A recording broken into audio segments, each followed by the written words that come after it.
Bonjour, bonsoir les amis, j'espère que vous allez bien, que vous êtes en forme, que vous avez la pêche. Alors, je vais vous parler rapidement de Elon Musk qui vient de lancer une OPA hostile sur Twitter. Alors j'ai envie de dire, est-ce que c'est le coup du siècle? Parce que finalement ce serait un coup de génie.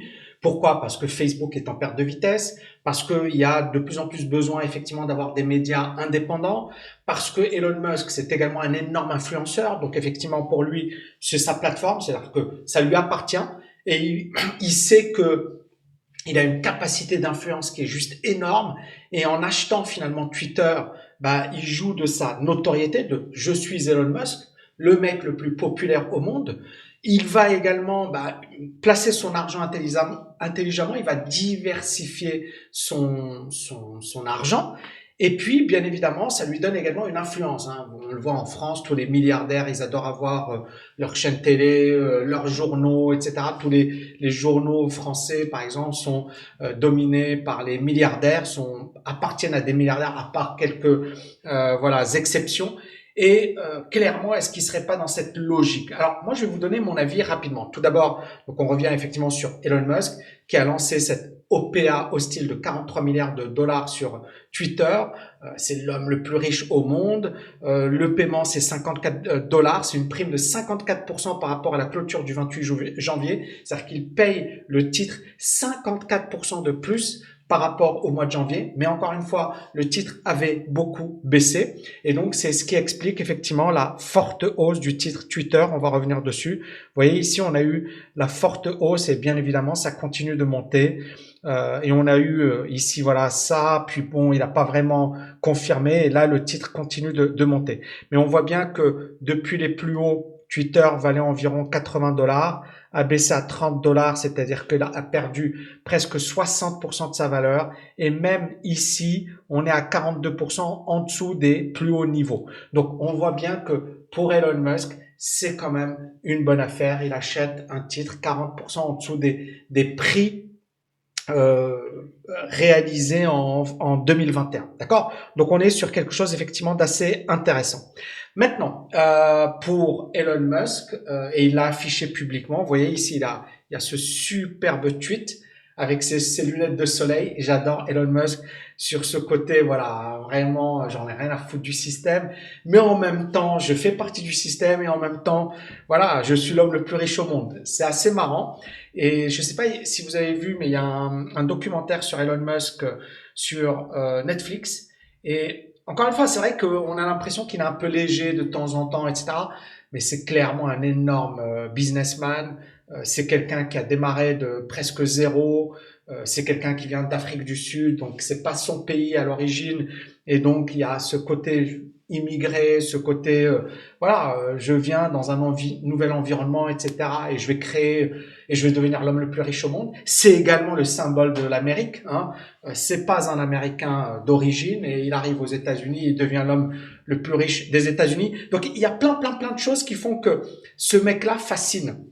Et quand on voit le documentaire, et je vous invite à le voir, il faut voir l'intensité. Il faut voir que le mec, c'est un fou de travail. Il faut voir que le mec, en fait, il fait que ça, quoi. C'est sa vie. Il faut voir également qu'il a une vision. C'est-à-dire, il pense que la Terre, c'est bientôt fini. Et qu'il faut qu'on devienne une espèce multiplanétaire et qu'on ne se borne pas à la Terre. Que pour lui, la Terre, ça y est, dans quelques décennies, ça n'existera plus. Donc, il est vraiment dans le futur, premièrement. Deuxièmement, quand il a lancé son business, il a failli faire faillite. Il faut le savoir. Il était à deux doigts de faire faillite et on ne donnait pas très cher de sa peau. Hein. Il a misé tout son fric et il était en train c'était justement sur SpaceX. Et à un certain moment, voilà, il disait bon bah j'ai suffisamment d'argent, mais il le dit, hein, on le voyait, il disait j'ai suffisamment d'argent pour faire deux trois vols et si ça foire, eh ben c'est bon, je mets la clé sous la porte et je suis ruiné. Et en fait, quelqu'un qui est devenu multimillionnaire pour se mettre en danger et se dire je tente le tout pour le tout, il fallait vraiment être fou pour le faire. Il l'a fait. Et ce qui est incroyable, alors bien sûr, le gouvernement américain avait tenté par tous les moyens voilà, d'aller sur Mars et ils ont fait des tentatives, etc. Et ça a été échec sur échec sur échec sur échec. Et Elon Musk il disait voilà, moi je voyais que les Américains, que le gouvernement américain, ils allaient pas très loin, etc. Et c'est là où il a eu l'idée de génie de le faire, de lancer SpaceX et de lancer son projet fou et de devenir finalement la première boîte privée à mettre des gens sur la Lune et son projet, voilà, d'aller sur Mars. Et pourquoi c'est intéressant son histoire? C'est justement l'initiative humaine. Hein. Je pense qu'il y avait une nana de la NASA qui disait, voilà, ça nous a coûté environ, je dis de mémoire, hein, 250 milliards ou 320 milliards de dollars, d'accord et en fait, on a eu 320 astronautes, donc ça fait 1 milliard par astronaute. Donc voilà, ou 250, mais c'est un petit peu ça. C'est un peu ça les chiffres. 1 milliard par astronaute. Ça veut dire que le voyage coûte très très très très très très cher. Et il y a également le risque, vie humaine et compagnie. Et c'est clair que certaines personnes peuvent se dire, mais c'est quand même une folie de dépenser autant d'argent, de mettre autant d'argent alors qu'il y a des gens sur Terre qui meurent de faim et voilà, qui sont dans la misère la plus totale. Et là, on voit des milliards partir en fumée, etc. Mais clairement, voilà, c'est un pari.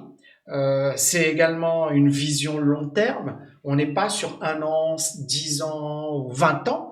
On est sur 50, 100 ans, 200 ans. D'accord? On est vraiment sur une vision très, très, très long terme. Et Elon Musk, alors ce que le gouvernement américain n'a pas réussi à faire, pardon, lui, il a réussi à le faire. C'est là où c'est un génie. Alors bien évidemment, c'est le gouvernement américain qui l'a financé. C'est le gouvernement américain qui lui a sauvé la mise parce qu'il aurait pu faire faillite.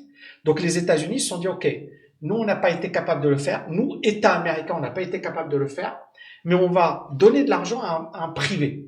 Et voilà, c'était juste pour la petite histoire, mais je trouvais que c'était intéressant de revenir dessus. Donc ici, donc voilà, meilleure offre est définitive. Et ce qui est marrant ici, c'est que c'est une OPA hostile. Et alors, pourquoi c'est intéressant? Parce que récemment, on le voyait avec l'ancien PDG de Twitter, genre ils étaient bons potes et tout, Dorsey, Jacques Dorsey, ils étaient en train de discuter ensemble. Il y a eu en juillet, hein, c'est il y a pas longtemps, par rapport au Bitcoin et compagnie. Jacques Dorsey, il a dit bon bah moi j'abandonne Twitter et je me lance sur le truc Bitcoin et compagnie. Et Elon Musk, il s'est dit moi je vais acheter ce truc. Et donc justement, est-ce que c'est une bonne stratégie pour Elon Musk? Moi, pour moi, oui, c'est une excellente stratégie. Pourquoi? Parce que Elon Musk, c'est la personne la plus influente sur ce média.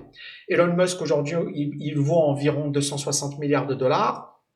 La valorisation de Twitter, c'est 37 milliards de dollars. Donc, pour Elon Musk, c'est rien du tout. D'accord? C'est rien, c'est de l'argent de poche. C'est une petite partie de son patrimoine. Maintenant, il y a également l'autre aspect, c'est que Elon Musk déteste Zuckerberg. Il a même traité Zuckerberg d'idiot, de tout ce que vous voulez, etc. Donc, et Elon Musk, il est un peu fou, hein. Il est un peu dans l'espace, le mec, hein. Il est vraiment dans l'espace. C'est-à-dire que autant c'est un mec super, super, super brillant, autant sur certains trucs, on se pose des questions. Mais en même temps, c'est ça, c'est un génie. Et donc, parfois, voilà, il est dans l'espace, quoi. C'est-à-dire, il va faire des remarques ou des trucs, on va se poser des questions, on va se dire, mais le mec, mais peut-être que pour lui, c'est très, très logique. Et pour moi, pour le commun des mortels, on va se dire, il est où le mec? Il est perché ou quoi? Et donc, Zuckerberg et Elon Musk ne s'apprécient pas. Et Elon Musk, il a traité Zuckerberg d'idiot, etc. Moi, ce que j'aime pas, moi, je vais être honnête avec vous, j'aime pas les gens qui qualifient les autres d'idiots même si c'est Elon Musk, d'accord? Voilà. C'est pas parce que t'es Elon Musk que tu dois pas respecter les gens. Donc ça, j'aime pas. Je le dis parce que voilà, je vois plein de gens. Je vois d'ailleurs des gens qui, des gars sur le web francophone qui disaient que Elon Musk c'est un nul, c'est un escroc. Eh ben, fais un millième de ce qu'il fait et ensuite tu seras capable de critiquer. Voilà. Tout comme je n'aime pas que Elon Musk critique les autres ou les insulte, etc. Idem, les gens qui vont t'insulter Elon Musk, qui vont le traiter d'escroc et d'arnaque, de tout ce pour moi, ce sont des rigolos parce que Elon Musk, il est vraiment au top du top dans son jeu. Aujourd'hui, c'est le meilleur entrepreneur, point à la ligne, dans le domaine. C'est le meilleur influenceur au monde. C'est tout ce que tu veux. Et c'est l'homme le plus riche au monde. Et point à la ligne. Les choses c'est plus clair que ça, tu meurs, quoi. C'est simple. Il est l'homme le plus riche au monde, l'homme le plus influent au monde. Dès qu'il te dit un truc, tout le monde devient fou. Et puis, il a la gagne. Autant il y a certains moments où il n'était pas en position gagnante. Quand il était au bord de la faillite, je pense en 2008, c'était pas le winner. Quand il voulait vendre Tesla à Apple, c'était pas le winner. Donc, tout a changé très rapidement pour Elon Musk. En quelques années, il est passé de quasi loser à, voilà, l'homme le plus riche des États-Unis et du monde. Incroyable mais vrai. Donc, pour moi, c'est une super stratégie. Si le marché repart à la hausse, si la crise, elle est gérée rapidement. Mais, pour moi, il y a le gros mais, si on rentre dans une crise plus profonde, le problème pour Elon Musk, c'est qu'il est en train de griller ses cartouches. C'est-à-dire qu'on ne sait pas ce qui va arriver. D'accord ? On est vraiment aujourd'hui dans une totale incertitude. Et la crise n'est pas finie. La crise en Ukraine, l'inflation, il y a plein de choses qui nous plongent encore dans l'incertitude. Et donc, Elon Musk ici, il perd son énergie. C'est pas le fait d'investir 40 milliards alors que le gars il a 260 milliards. C'est pas ça, d'accord? C'est pas ça le plus important. C'est pas de se dire c'est quel est le temps que ça va lui demander, quelle est l'énergie que ça va lui demander, et est-ce que finalement il n'a pas plus important à faire. Bon, pour moi c'est comme ça que j'analyse la chose. Et donc si le marché continue de monter, eh ben c'est super pour lui. Il a acheté Twitter à un super bon niveau, d'accord? Si le marché se casse la figure, et on voit bien que Tesla, ça avait baissé, là c'est remonté subitement en weekly, d'accord? Là ça baisse un petit peu, mais ça tient toujours plutôt bien. Ça tient toujours plutôt bien par rapport à, alors on va voir Apple, bon voilà, ça reste toujours solide, mais par rapport au Nasdaq, regardez le Nasdaq, d'accord? Donc Tesla devient presque une valeur refuge. Apple est toujours une valeur refuge. D'accord? Une boîte comme Microsoft, vous voyez, c'est plus fragile que Tesla. Donc Tesla, sur un plan technique, est toujours au top. Et donc il achète peut-être, quand vous voyez ici, vous voyez là, donc Tesla est quand même toujours au-dessus de sa moyenne mobile, il achète peut-être à un bon moment parce que si jamais ça se casse la figure par la suite, bah pour le moment, il est bankable. Il est toujours, voilà, il peut toujours lever de l'argent rapidement sur sa fortune actuelle. Et puis, bien évidemment, il a une vision très, très, très, très, très long terme.